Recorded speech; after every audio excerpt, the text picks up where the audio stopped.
나누시고 또 이렇게 말씀을 나누니까 앞으로 이 의지가 굉장히 강하세요.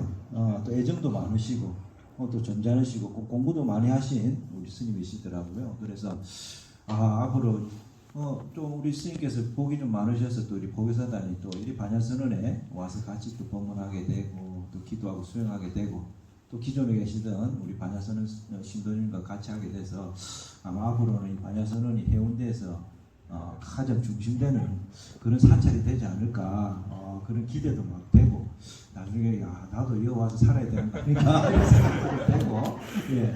또 마침 또 초파일이 되고 하시니까 여러분들이 잘 합심해가지고 이렇게 초파일 준비 잘 하셔서 반야선을 좀 널리 알려서 아마 앞으로는 꾸준하게 우리 반야선 잘 될 수 있을 거라고 생각합니다. 왜냐하면 또 기본적인 종단의 교육이나 모든 것을 이수하신 또 훌륭하신 우리 보호사님들이 또 같이 하시니까 아마 더 잘 될 수 있을 거라 그렇게 생각을 합니다. 그래서 주의쌤하고 항상 의논하고 또 좋은 방향에서 훌륭한 포교원이 되고 포교당이 될 수 있도록 같이 그렇게 해주시길 바라고 또 언제든지 제 도움이 필요로 하면 또 스님은 또 여러분들을 위해서 또 할 수 있는 건 또 최선을 다해서 그렇게 하겠다라는 말씀을 좀 드리고 우리 보호사님도 힘내시고 또 화이팅 하시고 항상 이렇게 단합하고 화합하셔가지고 가시다 보면 모든 건 다 변하는 거거든요.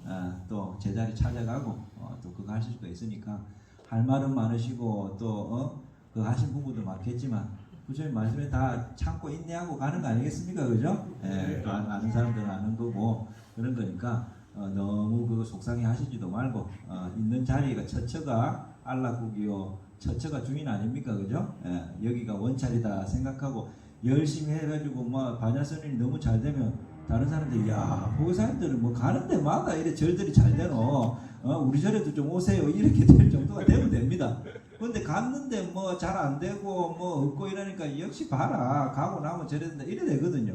그러니까 이미 일어난 일에 대해서 우리가 집착할 필요 없습니다. 여기서 여러분들이 역량을 발휘하시고 최선을 다해버리면 역시 우리 보호사님도 아이고 뭐 간 거 후회한다 이래 되는 거거든요.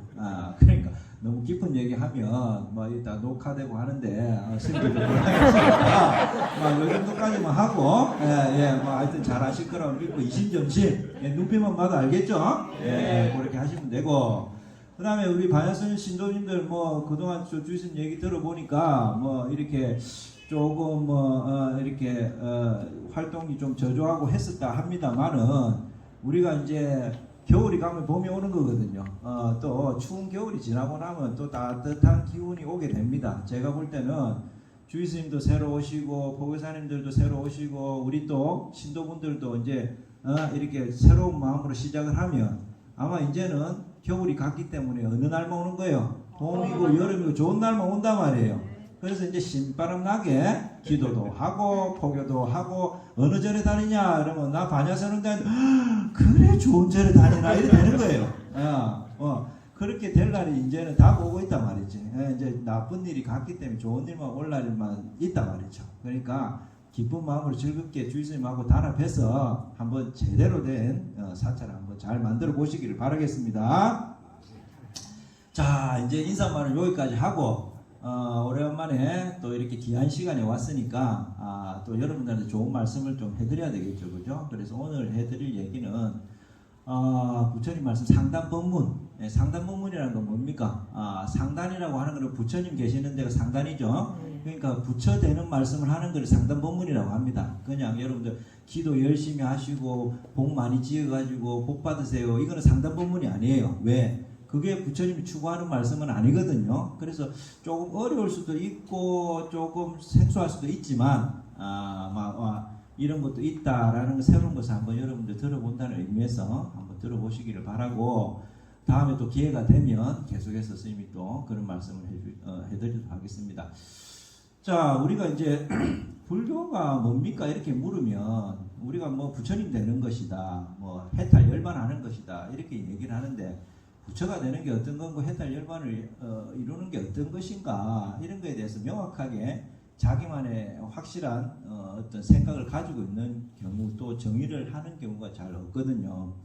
그래서 스님이 생각하는 불교라는 것의 궁극적인 목표라든가 우리가 종교를 믿는 거는 궁극적인 목표, 그 마지막 목표라는 게 있을 거 아닙니까? 그죠? 우리가 공부를 하는 것도 초등학교를 졸업하고 중학교를 졸업하는 게 목표가 아니잖아요.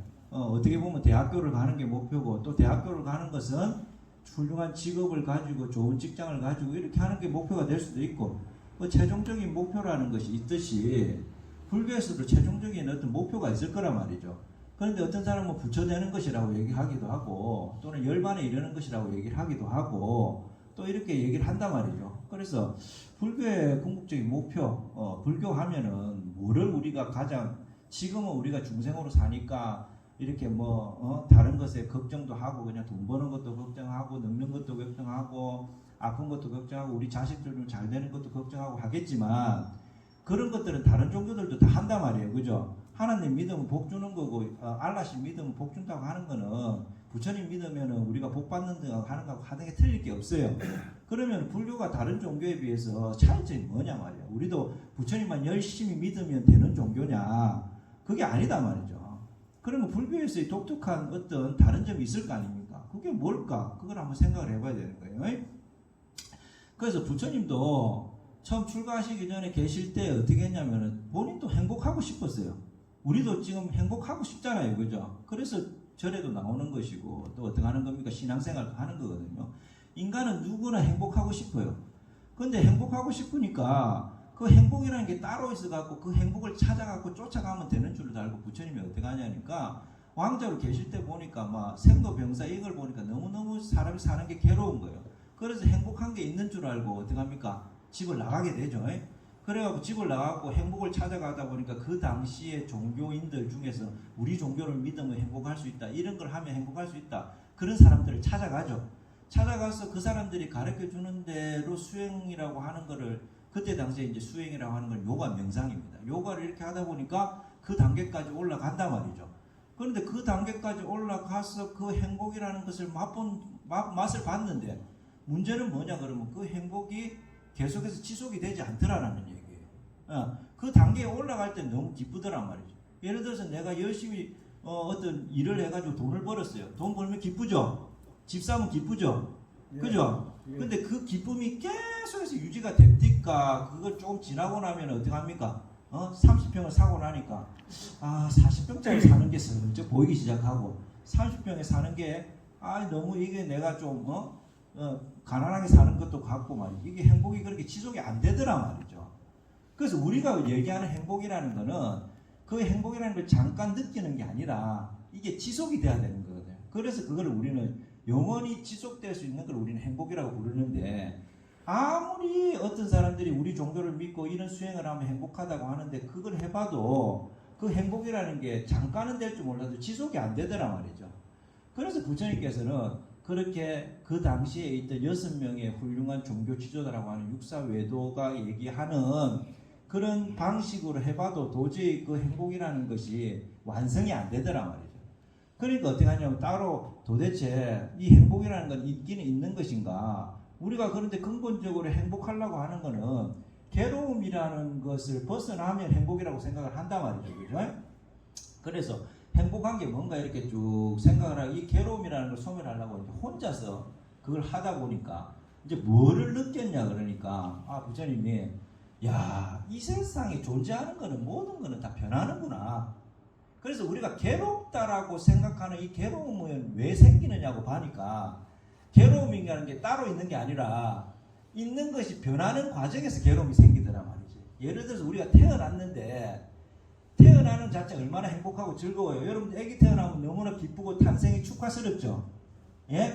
태어난 것 자체가 괴로움은 아니다 말이죠. 그죠? 근데 문제는 뭐예요? 태어나고 나서 이 태어남이 변하더라 말이에요. 어떻게 변하는 거예요? 첫째는 늙는 것으로 변하고 늙는 과정에서 병드는 것도 생기고 결국 궁극에는 뭐가 되는 거예요? 죽음이라는 것을 이르기 때문에 이 생과 사가 둘이 아니라 이것이 연결되어 있기 때문에 괴로운 거다 말이죠. 그죠? 우리가 태어났는데 죽지 않고 영원히 그대로 살 수 있다면 그게 괴로움이 되겠습니까? 늙지 않는다면 괴롭지 않겠죠? 그죠? 병들지 않으려면 괴롭지 않을 거 아닙니까? 근데 태어나는 순간 이것은 변한단 말이죠. 변하기 때문에 그 변화하는 과정에서 괴로움이 생깁니다. 우리가 사랑하고 좋아하는 사람 만나는 거는 괴로움이에요, 아니에요?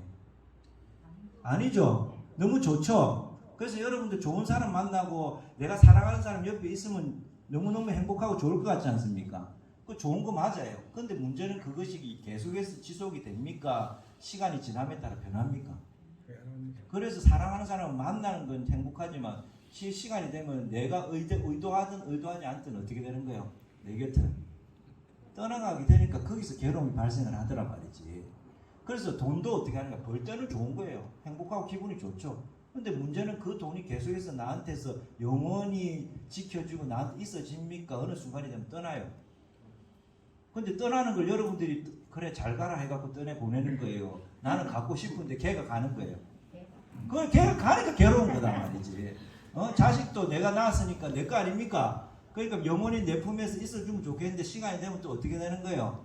말 안 듣고 떠난단 말이죠. 그러니까 아이고 내가 이걸 어떻게 했는데 네가 이렇게 하는 그 섭섭하면서 괴로움이 생기는 거다.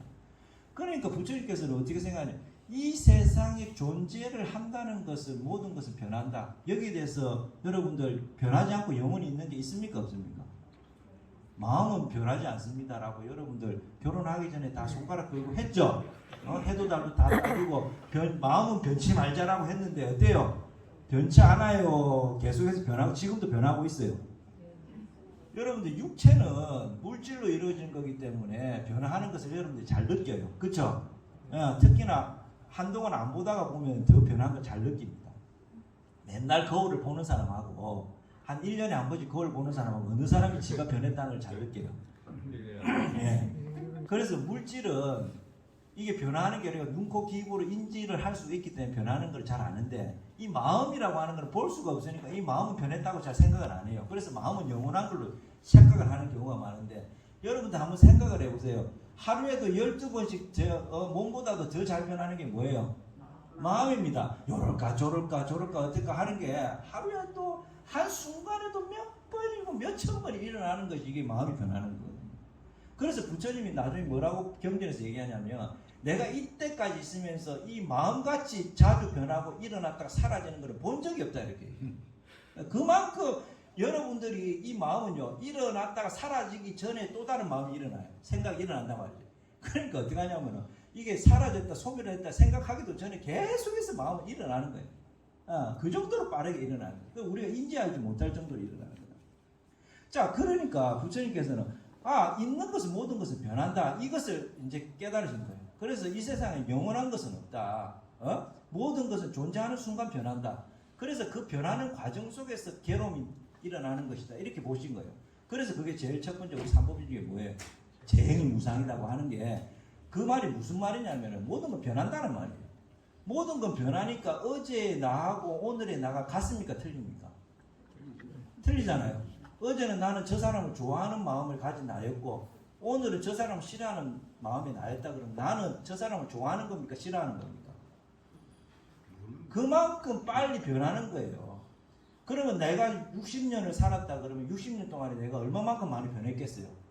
그렇게 많이 변했기 때문에 나라고 할 수 있는 거는 수십만 가지가 나일 수도 있고 이것도 나고 저것도 나라고 하면은 결국 그걸 바꿔 말하면 뭐가 되는 거예요? 이것도 나라고 할 수 없고 저것도 나라고 할 수 없는 거예요. 그렇죠? 7살 때 만난 내 친구는 나에 대해서 어떻게 기억하고 있어요? 코 질질 흘리고 여기 손수건을 매여 있는 동글동글한 이런 걸로 기억하고 있고 60살 때 만난 내 친구는 나를 어떻게 기억하고 있어요? 쭈글쭈글 해가지고 주름살이 많고 축 처져 있는 나를 기억하고 있는 거예요. 그러면은 코 흘릴 때 나도 나죠? 지금 나도 나죠? 그럼 나는 하나가 아니라 뭡니까? 여럿이죠? 여럿이기 때문에 나라고 규정할 수가 없는 거죠. 나라고 규정을 하는 순간 그거는 지속돼야 되는 거예요. 영원히 그렇게 돼야 되는데 그렇게 안 된다. 그러니까 뭐라고 하냐? 모든 것은 변하기 때문에 내 거라고 생각하고 규정 지을 수 있는 게 없다. 그걸 뭐라고 하는 거예요? 제법이 무하다. 그렇기 때문에 어떡합니까? 옛날에 20대 때 파릇파릇하고 아름다웠던 내 모습을 기억만을 하는데 지금은 아니잖아요. 변했기 때문에. 그러니까 거기서 뭐가 생기는 겁니까? 괴로움이 생기고 서글픔이 생기는, 서글프고 슬프다고 하는 건 다 괴로움인 거다 말이죠. 그래서 일체는 다 뭐라고 얘기한 거예요? 일체는 다 괴로움이다. 이렇게 되는 거예요. 그래서 재무상, 재법무와 일체계고 요 세 개를 부처님께서 이제 명확하게 아시게 된 거다. 자, 그러면 이제 원인은 알았어요. 그럼 이 해결책을 알아야 될 거 아닙니까? 자, 그럼 이 괴로움이라는 것을 해결을 해야 되는데, 괴로움은 아까 얘기했던 뭐 어떻게 해서 그 괴로움이 생긴다고 했습니까? 뭐 존재하기 때문에 괴로운 거 아니에요. 그죠? 자, 그래서 이제 세부적으로 들어가면 이제 괴로움이라는 걸 없애기 위해서는 어떻게 했나요? 이 괴로움의 원인을 알아야 된다. 그 괴로움 원인은 집착 때문이다. 집착은 뭐 때문에 생기느냐? 내가 그것을 갖고 싶어하는 가래 때문에 생기는 것이다. 그러면은 이 집착을 없애려면 어떻게 해야 되느냐? 멸하려면 어떻게 해야 되느냐? 어떻게 해? 그러면은 그 집착을 없애는 방법으로 가야 된다. 그게 고진멸도에 가고 사성제로 이렇게 가는 거예요.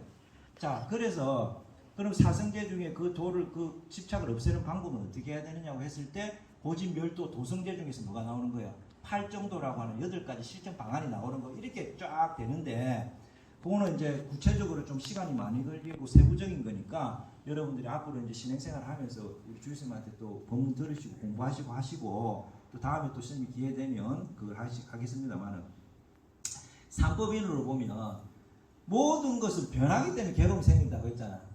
모든 것은 변하는데 변하는 것은 뭐 때문에 생긴다? 존재하기 때문에 생긴다. 그러면은 역으로 단순하게 우리가 한번 생각해 봅시다.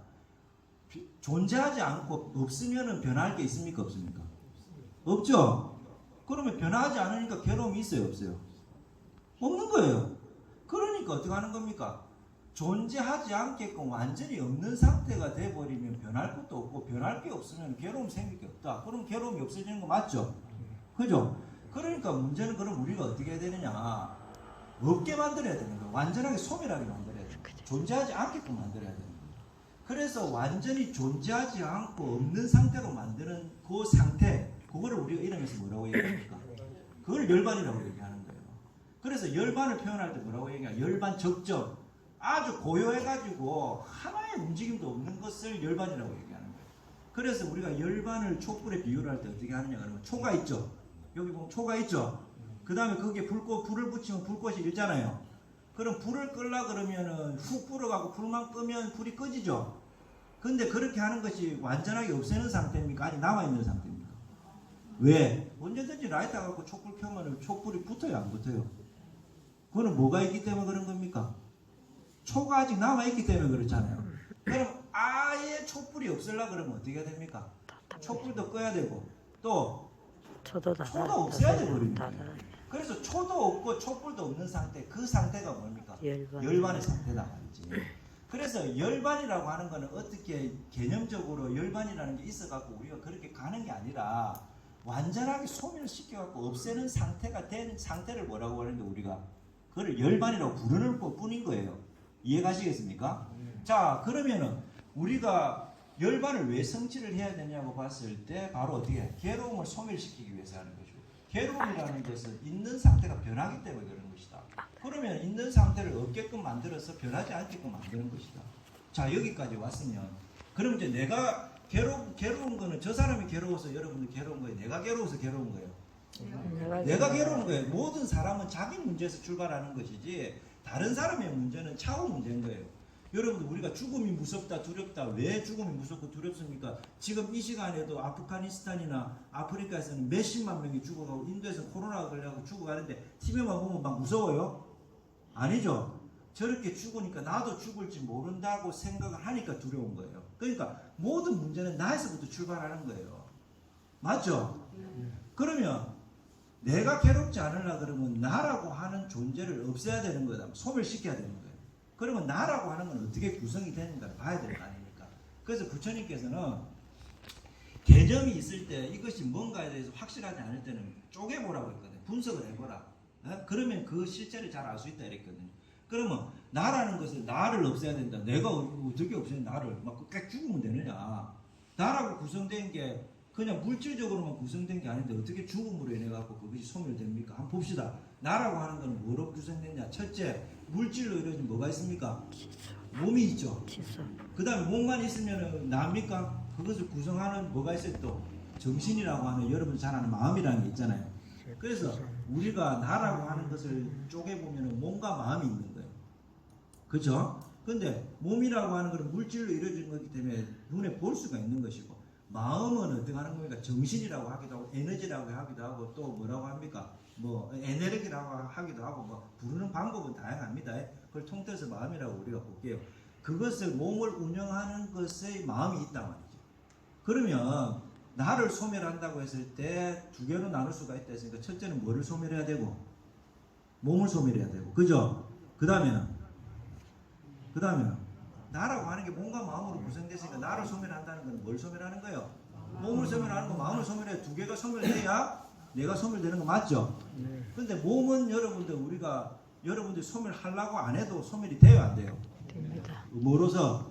죽음으로써. 죽어서 죽는 것이 열반이 성취하는 게 아니에요. 뭐가 남아있기 때문에? 정신, 마음이 영혼이 남아있기 남아있지. 때문에 몸만 소멸한다고 해서 열반이 성취가 안 되는 게 그래서 그런 거예요. 그러면 몸을 소멸하고 마음을 소멸해야 되는데, 자, 몸을 먼저 소멸하고 마음을 소멸할까요? 마음을 먼저 소멸하고 몸을 소멸할까요? 왜 그렇습니까? 몸이 없으면은 업을 지을 수 있어요, 없어요? 수행을 할 수 있습니까, 없습니까? 마음을 소멸하는 행위를 할 수가 없단 말이에요, 몸이 없으면. 그러니까 몸이 있는 상태에서 마음을 소멸하는 것을 먼저 해야 되는 거예요. 그래서 마음이 소멸이 되고 나서는 어떻게 합니까? 몸은 아직 남아있죠. 근데 마음이 소멸된 상태이기 때문에 이거를 열반이라고 부르는 것이고, 근데 스님 아까 모든 걸 완전하게 소멸해야지 열반이라고 부르는 거 아닙니까? 이렇게 얘기를 하는데, 마음이 소멸되고 나면 이 몸은 자연적으로 시간이 흐르고 나면 소멸이 돼요, 안 돼요? 그래서 마음이 먼저 소멸이 되고 나면 그걸 열반이라고 불러주는 거예요. 그런데 이제 시간이 지나서 몸도 완전히 소멸되는 죽음을 맞이하죠. 그죠? 그러면 몸도 소멸되고 마음도 소멸이 된 거죠. 그래서 그거는 우리가 이름에서 전문적으로 뭐라고 하냐, 그거는 반열반이라고 합니다.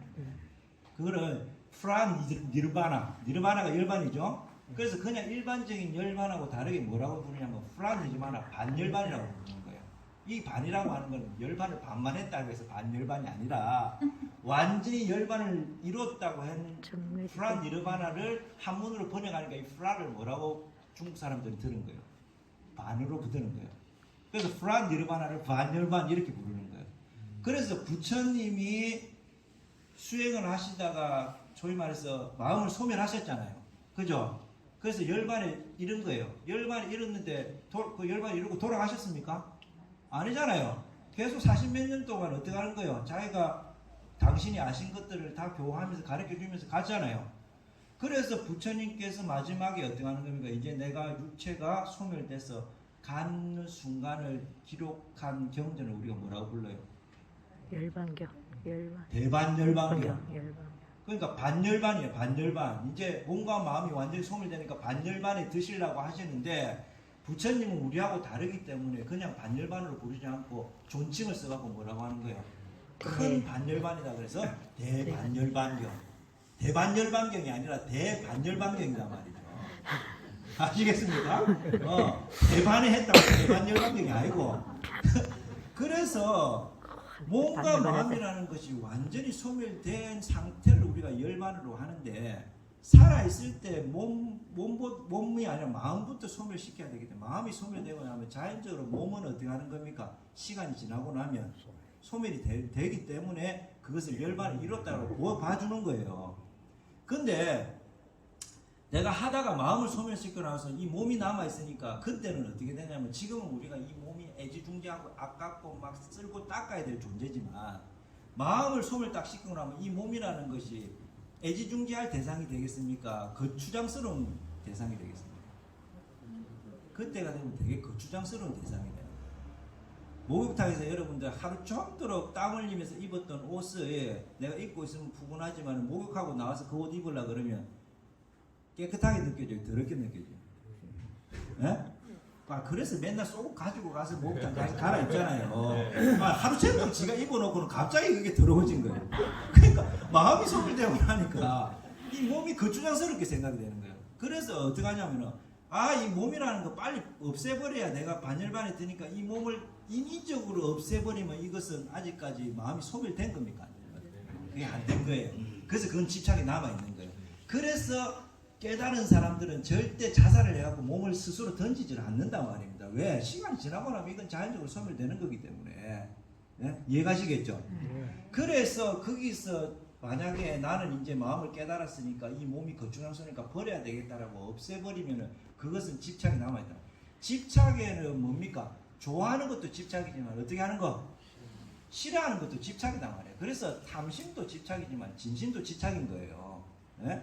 그래서 우리가 좋아하는 감정이 들면 자꾸 가지고 싶어 하니까 욕심이 생기는 거고, 내가 싫은 거는 자꾸 버리려고 하는데 자꾸 내 옆에 있으니까 신경질이 나니까 화가 나는 것, 그래서 진심이 생기는 거다. 자, 차지하고, 그래서 어떻게 하는 겁니까? 우리가 이 몸뚱아리를 가지고 있을 때 마음을 소멸하는 작업을 해야 되는 거다. 왜? 열반이라는 것을 통해서 내가 괴로움을 완전히 없애려고 그러면, 응? 그렇게 하는 과정을 우리가 뭐라고 얘기하냐? 우리가 불교적인 용어로 뭐라고 불러요? 그걸 수행이라고 불러요. 그 다음에 여러분들 기도라고 하는 건 어떻게 합니까? 불보살님들이나 나보다 더 훌륭한 존재나 어떤 신통력이 있는 존재를 위해서 어떻게 하냐? 뭐를 해달라고 비는 거 아니에요. 그죠? 그래서 그것을 내가 원하는 것을 얻는 것을 기도라고 하는 거예요. 그래서 기도는 항상 대상이 있어야 되는 것이고, 그 다음에 그 대상한테 열심히 잘 내가 어떤 식으로 함으로 내가 그 대상이 나한테 주는 거기 때문에 갚이라는 게 있는 것이고, 그런데 그걸 얻는 것은 소멸하는 거하고는 틀리죠. 그죠? 그래서 내가 아들이 없으면 돈을 좀 벌게 해달라고 기도를 열심히 해서 돈을 벌었다. 이거는 소멸하고는 관계가 없는 거예요. 그래서 모든 종교는 기도를 하지만 대상이 있고 절대적인 존재가, 우리 존재가 절대적이라고 얘기를 하고 하지만, 불교는 어떻게 합니까? 소멸을 하는 종교이기 때문에 기도만이 다가 아니다 말이에요. 그래서 궁극적인 목표는 뭐냐? 수행을 통해서 열반을 이루는 것이 궁극적인 목표다. 그리고 왜 열반을 이루어야 되느냐? 없으면 변하지 않으니까 완전한 괴로움을 소멸시키기 위해서는 완전히 없는 존재로 만들지 않으면 그것이 안 된다 말이죠. 그래서 부처님이나 깨달으신 분들이 마음을 소멸시키고 나서 육체가 끝날 때는 뭐라고 얘기를 하냐? 나는 이미 마음을 다 소멸시키기 때문에 더 이상 다음 생에 생을 받지 않는다. 이렇게 얘기를 합니다. 죽지 않는다가 아니에요. 태어난 존재는 항상 변하기 때문에 태어났다는 건 있는 거죠. 있는 거는 변하기 때문에 죽지 않을 수 없어요. 그죠? 그러면 죽기 전에 여러분들이 다 소멸하고 나면은 다음에 생을 받겠습니까? 안 받겠습니까? 생을 안 받아버리면은 생사 태어나고 죽고 하면 윤회를 더 이상 할 필요가 있어요? 없어요? 그렇게 끊는 거예요. 근데 우리는 자꾸 다른 종교나 이런 데서는 영원히 죽지 않는 방법을 자꾸 얘기한단 말이지. 내가 태어났는데 어떻게 영원히 죽질 않아요? 모든 것은 변한다며. 태어나는 존재가 절대 죽지 않는 영생이라는 건 없어요. 그러니까 뭐라고 얘기하느냐? 죽고 나서 영원히 산다. 이렇게 얘기를 합니다. 태어난 존재가 아까 소멸시키냐, 우리가 소위 말하는 죽음이라는 것은 그냥 육체적인 죽음이 맞죠? 그죠? 그러니까 뭐가 남아있냐면 마음이라는 게 남아있기 때문에 이 마음이 씨앗이 돼가지고 다음에 또 뭐를 만드는 거예요? 물질적인 걸 만들면 육도 윤회 중에 뭐가 되느냐면 인간이나 축생으로 태어나는 거고, 천상이나 지옥이나 악이나 수라나 이런 것은 육체가 있는 생명체가 아니거든요. 물질로 이루어진 것이 아니기 때문에 우리가 하늘에 사는 천사나 지옥에 사는 사람들을 눈으로 볼 수가 없는 거예요. 왜? 눈은 항상 물질로 이루어진 것만 볼 수가 있으니까. 그건 정신계란 말이지. 어쨌든 그렇게 태어나는 것이고, 그래서 그 마음을 통해 다음에 또 생을 맞는 거예요. 그럼 그렇게 살다가 또 죽겠죠?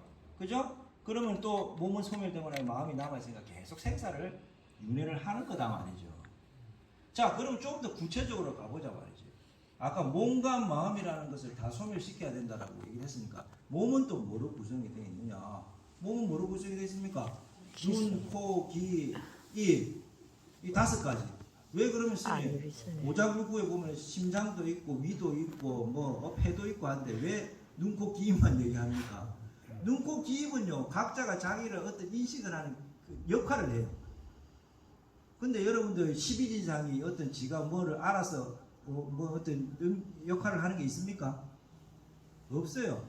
우리가 어떤 것을 판단을 할 때는 눈, 코, 귀, 입이라고 하는 요 5가지 기관을 통해서만 하는 거지, 나머지는 그 기관들을 유지시키기 위한 하나의 탱크예요.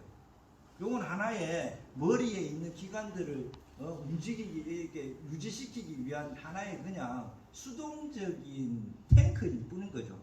먹어야지만 사니까 먹어가지고 소화를 시키고 나면 뭐 해야 돼요? 응가를 해야 돼, 배출을 해야 되고, 그 다음에 앞에 있는 기관으로는 내가 본능적으로 내가 영원히 살 수 없다는 걸 알기 때문에 내 유전자라도 어떻게 계속해서 이어나가야 되겠다는 생각에서 하는 생식기관인 것이고, 그거 빼고 나면 뭐예요? 눈, 코, 입이 보고 나서 저거 이상하다 가자 그러면 다리가 예 하고 가는 거고, 저거 한번 만져봐 뭔지 만져보는 거, 손, 팔 뭐 이런 눈, 코, 입을 뺀 다른 기관들은 그냥 수동적인 기관일 뿐인 거예요. 그래서 부처님이 몸을 얘기를 할 때 눈, 코, 귀, 입 5가지 기관, 요 5가지 기관을 통해서 모았던 정보들을 종합해서 저거는 뭐다라고 판단하는 것을 뭐라고 우리가 말하는 의식이라고 하는 식. 그래서 아니 비설신이라고 하는 5개의 기관을 통해서 저거는 모양은 어떻고 냄새는 어떻고 하는 거를 다 모아가지고 저거는 뭐다라고 정의를 하는 거를 우리가 6번째 기관이라고 해서 그걸 우리가 얘기하는 마음이라고 얘기를 하는 거다. 그럼 그걸로 끝나니까 마음도 그러면 뭐로 구성이 됐냐고 부처님 보니까 이렇게 해가지고 정보가 들어오면 이 정보로서 끝나는 게 아니더라 말이죠. 어떻게 정보가 딱 들어오면은 첫째는 어쩌면 이제 우리가 초기 불교에서 부처님께서는 이거를 뭐라고 얘기하냐면 오온이라고 해서 색수상 형식으로 얘기했어요. 그러면 색은 뭐가 되겠습니까? 몸이 되겠죠, 그죠? 그러면 수상 형식은 마음을 이렇게 분석을 해주신 거거든요. 그러면은 느낌과 인식으로 들어온다. 우리가 여러분들 요거를 만졌을 때 감촉이 굉장히 좋아요. 그럼 이거는 뭐로 지금 내가 정보를 얻은 거예요? 촉감. 그죠? 촉감으로 얻은 거 아닙니까? 그럼 촉감을 통해서 들어오는 정보를 가지고 그걸로 끝나는 게 아니라 그 다음에는 어떻게 한다? 그 다음에 수라고 하는 느낌이라고 하는 건 그렇고 상이라고 하는 거는 뭐냐 그러면 저 사람이 뭔가를 얘기를 하는데 그 얘기가 참 좋다 말이지. 예? 저 얘기는 틀렸다. 이렇게 좋다 나쁘다를 판단하는 데 있어 갖고 뭡니까? 5개의 감각기관을 통해서 아니고 판단하는 거는 뭡니까? 상이라고 하는 인식이다 말이지. 예를 들어서 여러분들이 밥을 먹었습니까? 이렇게 나한테 물어보는 거예요. 그런데 밥을 먹었습니까? 하는 사람이 어떤 사람이 나한테 그렇게 소리를 내서 그러면 이것은 내가 인식을 하는 건 뭘 통해서 인식을 합니까? 귀를 통해서 인식하죠. 근데 저 사람이 밥을 먹어서라는 얘기가 굉장히 좋다 말이지. 또는 나쁘다라고 판단하는 게 밥을 먹었습니까? 이렇게 묻는 거하고 밥을 먹었습니까? 이렇게 묻는 거하고 그거는 뭐를 통해서 내가 좋다 나쁘다를 인식했냐면 그 사람의 목소리를 통해서 인식한 거죠. 그죠? 그거는 색수상의 인식으로 봤을 때 느낌으로 인식을 하는 거예요. 인식으로 인식하죠. 느낌으로 인식하죠. 이 감각기관을 통해서 인식을 하는 거예요. 물질적인 눈, 코, 입을 통해서. 근데 저 사람이 내가 밥 먹은 것까지도 이렇게 걱정해주고 참 고마운 사람이다 이렇게 느껴서 기분이 좋은 거는 내가 귀를 통해서 그게 기분이 좋은 거예요. 저 사람이 말하는 그런 말 씀씀이가 고마워서 내가 기분이 좋은 거예요. 그렇게 하니까 인식이다 말이죠. 이해가시겠습니까? 그래서 마음에서 받아들이는 거는 어떻게 합니까? 이 감각기관을 통해서 받아들이는 느낌과 말을 하는 어떤 그런 인식을 통해서 받아들이는 그 2가지 사상을 통해서 받아들이는 그 2가지로서 받아들이는 거예요. 그래서 수상 이렇게 표현을 했거든요. 자, 좀 어려울 것 같으면 우리가 그것을 오늘 좀 더 진행을 해서 대승 쪽에서는 그걸 뭐라고 얘기하냐면 여러분들 잘 아시다시피 아레아식이라고 하는 6식, 7식, 8식 있죠. 그것을 색수상 형식이라고 하는 부처님이 오늘 여러분들한테 좀 더 알기 쉽게 나중에 해석을 한 게 이 8식이라고 하는 아레아식이에요. 그러면 6식, 7식, 8식의 아레아식의 개념으로 보면 아까 5식이라고 하는 건 눈, 코, 귀, 입이었죠. 그걸 통해서 내가 뭔가를 무엇이다라고 정의를 내리는 건 6식이었죠. 그죠? 그 다음에 뭐냐 그러면 우리는 이것을 보고 그냥 이것은 찻잔이네 이렇게만 받아들이지 않는단 말이에요. 어떻게 받아들이냐? 찻잔이기 때문에 어떻다는 거예요? 좋다는 거예요? 나쁘다는 거예요? 이렇게 받아들여요. 항상 어떤 것이 좋다 나쁘다라고 판단을 해서 나한테 저장을 해놔야 다음에 이거하고 비슷한 걸 봤을 때 어떻게 되는 거예요? 내가 거부로도 하고 저하도 거기에 대해서 대처를 하기 훨씬 쉽죠. 그래서 우리는 항상 어떤 것을 보고 나면은 좋으냐 나쁘냐로 판단을 한단 말이죠. 그래서 그렇게 좋냐 나쁘냐로 판단하는 식이 하나 더 있는 거예요. 60 다음에 그게 말다시. 치식인 거예요. 말다시. 그걸 아말라식이라고 얘기하는데 말다시. 그거를 우리가 한문으로 얘기하면 그걸 뭐라고 하냐? 그걸 분별식이라고 해요. 분별을 꼭 해야 돼요. 저 사람이 사람이다. 그렇게 분별 안 합니다. 우리는 사람이다 분별하는 건 60까지고. 그러면 그 전에 뭡니까? 생김새나 냄새나 소리나 이런 걸 다 포함을 해가지고 저 사람이 누구다라는 걸 판단하겠죠. 그 다음에는 어떻게 하느냐? 저 사람이 나한테 좋은 사람이냐 나쁜 사람이냐, 좋은 사람이냐 나쁜 사람이냐 판단을 분별을 한다고 말이죠. 그래야 다음에 팔식이라고 하는 아레아식에다가 어떻게 하는 거예요? 저장을 하는 거예요. 그래서 아레아식은 뭐라고 얘기하느냐? 저장식이라고 얘기하고. 그렇게 저장해놨던 것이 없어지지 않고 다음 생에까지 가서 또 어떤 물체를 만드는 생을 만드는 씨앗이 되기 때문에 그걸 뭐라고 그러고? 종자식. 정자식. 예. 자, 그러면 마음이라는 것이 계속해서 가는 것인지 있는 것인지 한번 보겠습니다. 자, 여러분들 죽으면 눈, 코, 귀, 입은 소멸해야 안 해요? 눈, 코, 귀 소멸하죠? 눈, 코, 귀, 입이 없으니까 육식인 의식이라고 하는 마음에서 정보를 받아들이고 종합할 수 있는 육식도 없어져요? 안 없어져요? 보지 못하는데 그게 뭐라고 판단할 수 없잖아요. 눈, 코, 귀, 입이 없으니까 의식이 없어. 그래서 죽으면 의식이 없는 거예요. 아시겠습니까? 그러면 종합적으로 판단을 해서 들어온 게 없는데 좋다 나쁘다 분별할 수 있어요? 없어요? 없잖아요. 그러니까 죽으면 칠식도 없어지는 거예요. 근데 그 전에 좋다 나쁘다를 해갖고 저장해놨던 팔식은 몸이 없어. 이건 저장을 해놨던 저장 장치다 말이지. 저장 장치니까 당연히 뭡니까? 50, 60, 70은 없어져도 80은 남아있어요? 안 남아있어요? 남아있죠. 그러니까 결국은 뭐냐? 죽음으로 인해 가지고 다 없어져도 이 아레아식이라고 하는 식은 남아있는 거예요. 잠재식. 그러면 우리가 생각을 했을 때 마음을 소멸한다는 것은 결국은 뭘 소멸하는 거예요? 바로 이 아레아식을 소멸하는 것이 마음을 완전하게 소멸시키는 것이다. 이렇게 되는 거다 말이지.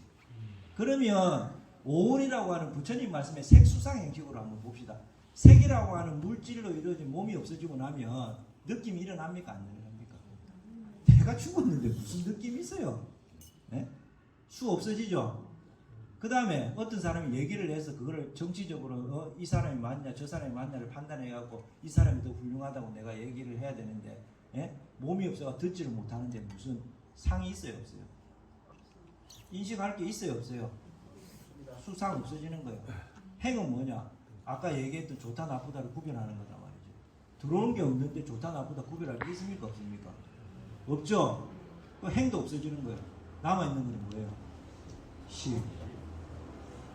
그래서 오온에서 얘기하는 색수상 행식에서의 식은 유식에서 얘기하는 뭡니까?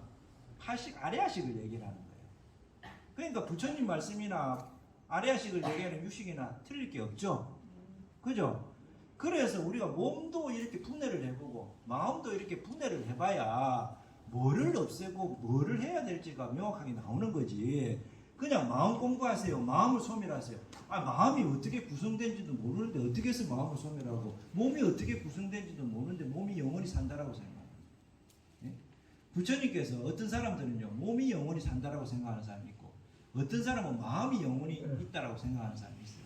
그래서 부처님이 마음이 영원하다고 생각하는 사람들을 위해서 어떻게 하는 거냐면 색수상 형식이라 해서 마음을 분해를 해서 가르쳐 준 거예요.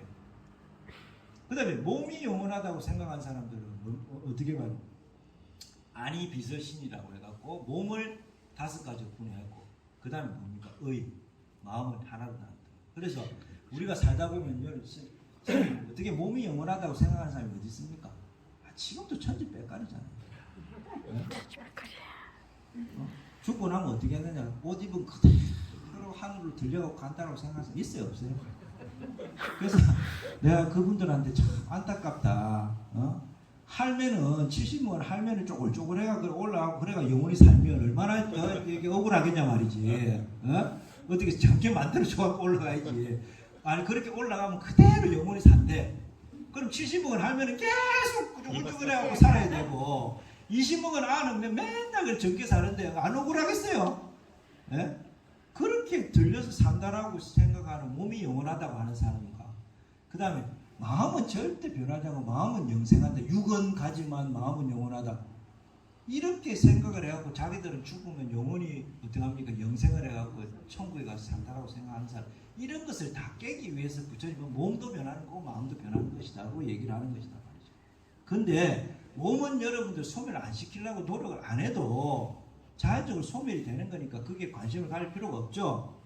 그게 얼마나 여러분들이 갈 수 있을까를 그 전에 몸이 있을 동안에 우야등등 마음을 소멸하는데 집중을 하다 보니까 불교 공부는 마음 공부고 마음만 해야 되는 것이고 오로지 마음만 위해서 하는 걸로 착각을 하는 거다 말이죠. 여러분들은 몸에 대해서는 애착을 가지고 막 하지만 마음에 대해서는 돌아보지 않으니까 뭐라고 얘기하는 거예요. 불교에서는 마음 공부에 대해서 계속 여러분들한테 얘기하고 집중을 하는 거지. 불교는 마음만 소멸시키는 게 아니라 마음과 몸을 전부 다 소멸시키는 것. 그런데 마음은 계속해서 가고 있으니까 이 공부에 집중을 하는 것이고 몸이 있을 때 마음을 소멸시켜야 되는 거니까 어떻게 보면 불교 공부는 마음 공부가 되는 거다. 네. 그렇게 가야 되는 거예요. 자, 그러니까 여러분들이 우리가 부처님은 열반을 체득하신 분 맞죠? 그러니까 우리 불교의 최고 목표는 부처가 되는 것. 틀린 말 아니죠? 틀린 말은 아니지만 명확하게 와닿지는 않는다 말이죠. 자, 그러면 불교는 뭐 하는 종교냐? 했을 때 깨닫는 것. 뭘 깨닫는 거예요? 그거는 네가 해봐야 안다. 뜰 앞에 잣나무 이런 그래 깨달았다. 이거냐 말이지. 그게 아니에요. 깨닫는 거. 우리가 모든 것은 변한다는 걸 깨닫고 그 변하는 것은 있기 때문에 변한다는 것을 깨닫고 그 다음에 그러면은 변하지 않으려고 그러면 변하니까 괴로운 거니까 괴로움을 없애려고 그러면 변하지 말아야 되고 변하지 말으려고 그러면 없애야 된다는 것을 깨닫고 그래서 내 마음을 소멸을 해갖고 완전히 없애가지고 소멸을 시키는 걸 깨닫는 거 그거 불교 맞죠? 그 깨닫는 것도 맞죠? 그렇지만 정확하게 여러분들 엄밀히 얘기하면 불교는 뭐냐 그러면 열반을 성취하는 것이 최고의 목표인 거고 네? 그 열반 성취를 향해서 가야 되는데 아까 얘기했듯이 몸이 있을 때 마음을 소멸시켜야 되는데 내가 맨날 아프고 맨날 먹고 사는데 허덕거려야 되고 처자식이 있고 뭐 하루 안 벌면은 못 살고 이러면은 마음 소멸할 수 있는 수행을 할 수 있습니까? 없습니까? 없습니다. 그러면 마음 소멸하려면 몸이 좀 건강해야 되겠어요? 안 해야 되겠어요? 스님들 중에도 그 소멸시키려고 전문적으로 모든 걸 다 팽개치고 그 공부를 하려고 들어왔는데 매 아파가지고 매 약 먹다가 그 공부 못 하시는 분들이 많아요. 제명에도 못 사고 교통사고 나고 입원해 있고 마음은 공부하고 싶은데 못 하는 거잖아요. 그러면 그 공부를 제대로 할 수 있겠습니까? 없겠습니까? 못 하겠죠? 그러려면 몸이 어떻게 해야 돼? 기본적으로 건강해야 되지. 건강하고 할 수 있는 바탕이 돼야 되는 거예요. 그러면 그 바탕을 만들어주는 거예요. 그럼 복이다, 복. 그래서 너무 복이 없으면 안 되는 거예요. 공부를 못 하는 겁니다. 아시겠습니까? 예? 여러분들 하루하루 묵고 사는 게 허덕거리면은 아침에 눈 땡 뜨면 출근해갖고 하루 종일 이다가 밤 해 딱 떨어지면 들어가고 코 골고 자면 내가 내 자신을 돌아보고 자시고가 돼야 안 돼요. 그러니까 이 공부도 뭔가 복이 좀 있어야 할 수 있는 거다 말이죠. 그러니까 여러분들한테 복 짓는 것도 강조를 하는 것 뿐인 거지 그 복 짓는 게 불교에서 다라고 생각하면 안 되는 겁니다. 그래서 불자는 무야등동 최고의 목표는 열반으로 삼고 그 길을 가기까지 내가 조금 몸이나 이런 것이 부족한 그것을 전문적으로 공부할 여건이 안 되면 복을 지어갖고 그걸 좀 바탕을 마련하고 또 그러면 어차피 여러분들 금생에 소멸했어요 안 했어요? 마음 소멸했어요 안 했어요? 여러분들은 내가 지금 아직까지 108,000이거든. 그러니까 기본적으로 다음 생에는 태어난다고 봐야 되거든요. 그러면 열반은 저 멀리 있고 다음 생에 태어나는 건 어떻게 되는 거예요? 가까이 있잖아요. 그러면 이의 선우를 봤을 때 어느 것에 더 먼저 집중해야 됩니까? 일단은 잘 태어나야 될 거 아니에요. 개로 태어나거나 뭐 저 지옥 가면 공부고 뭐고 점점 멀어지는 거니까 어떻게 하는 겁니까? 지금 이 생에 내가 목표는 최종 목표 장기 목표는 열반을 삼고 단기 목표는 복을 지어가지고 다음에 좀 더 부처님 법 일찍 만나고 건강한 몸으로 내가 자유롭게 좀 공부할 수 있는 몸을 만드는 복은 좀 지어야 될 거 아닙니까? 근데 그거는 기본이다 말이야, 기본. 그러니까 이 황금 같은 시간에 기본적인 얘기는 여러분들 잘 하니까 뭐 관세음보살님이 더 힘세냐 지장보살님 힘세냐 이런 거 그런 거는 나중에 차후에 여러분들이 좀 여러분들 맞는 사람들하고 하시고 그래서 오늘 얘기는 뭡니까? 열반이라고 하는 우리 최고의 지상적인 목표를 위해서 우리가 살아가야 되는 거다 말이죠. 그래서 이 열반을 성취를 하지 않으면 절대 괴로움으로부터는 벗어날 수가 없는 거예요. 그러면 벗어날 수가 없으니까 괴로워해야 되겠습니까? 그것을 내가 존재를 소멸시키지 않는 한은 여야를 받아들여야 되겠습니까? 받아들여야지. 그래서 부처님이 얘기하는 거는 네가 열반 아니면 계속 괴로울 거니까 괴로워라 이게 아니라 그렇게 이 괴로움이라는 건 나한테만 일어나는 게 아니라 존재한 사람들한테는 일어날 수밖에 없는 거기 때문에 내가 그것을 소멸하지 않는 이상은 담담하게 받아들이고 짊어지고 가야 되는 거다 말이죠. 어?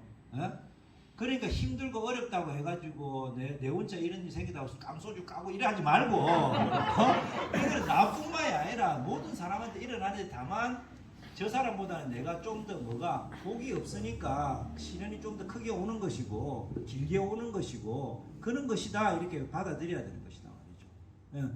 그렇게 받아들이면서도 오로지 마음속에는 종자식을 어떻게 만들어야 되느냐, 내가 언젠가는 열반을 성취할 것이다.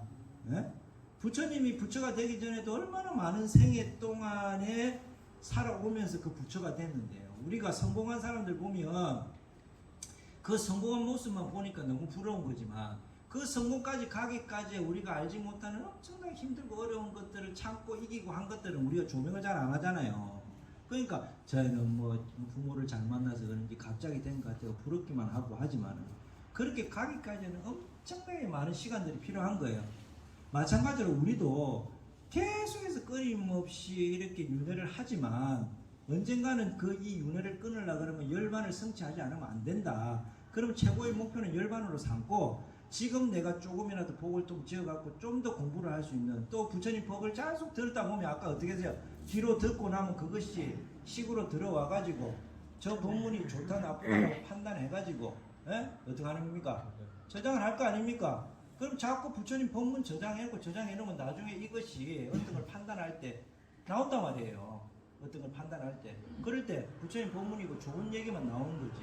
나쁜 얘기는 안 나올 거 아닙니까? 그렇게 계속 들을 수 있을 때 듣고 공부할 수 있을 때 공부하고 여러분들 따로 시간 내서 하기가 힘들면 의하등동 기회 될 때 다 넣어놔야 돼요. 그러면 아까 얘기했던 의식이라고 하는 거는 치매가 걸리거나 이러면 기억이 안 돼갖고 기억이 안 나요. 기억이 안 나니까 우리는 뭐라고 생각하냐면 그것이 까잡고 없어진 걸로 생각합니다. 근데 아까 얘기했던 육식이라고 하는 의식은 일시적인 저장 기억 장치예요. 그렇기 때문에 조금 이 저장 장치, 일시적 기억 장치가 조금 성능이 좋은 사람은 오래 기억하는 거고 성능이 좀 저하된 사람은 기억을 조금 짧게 하는 것 뿐인 거지.